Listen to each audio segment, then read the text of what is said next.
reality show took about 2 years to make.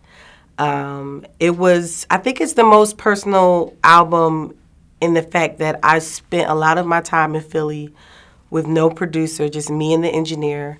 And I kind of was just all alone, just kind of writing songs, writing stuff that I liked, making these characters, building these stories, talking about my own experiences.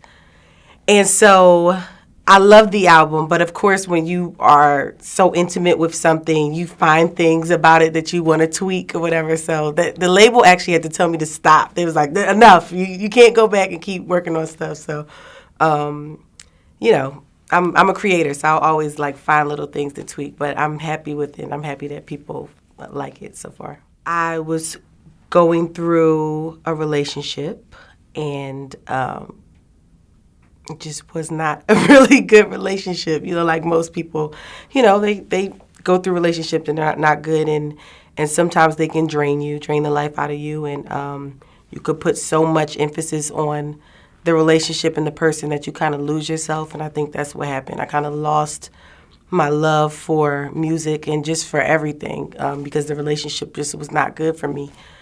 But once I got rid of that relationship, everything kind of just started to fall into place. It took me some time, but I started working on my album really as a way to kind of get back to who I was, and it really kind of, you know, saved me in a way, kind of just, you know, doing what it is that I was supposed to be doing, which was making music.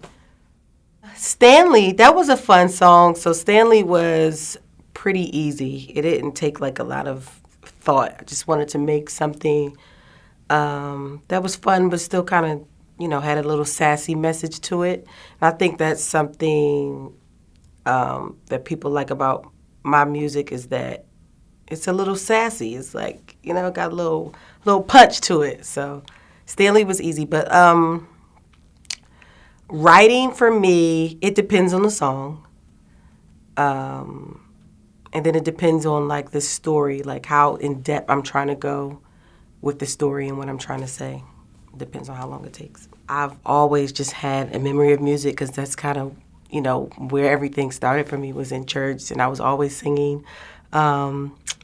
I remember I had like a solo when I was like 8, and I just loved it. I fell in love with just being in front of everybody and singing, and so it's been a part of my life ever since. I knew I had a unique voice very, very young. Now, I didn't appreciate it when I was young.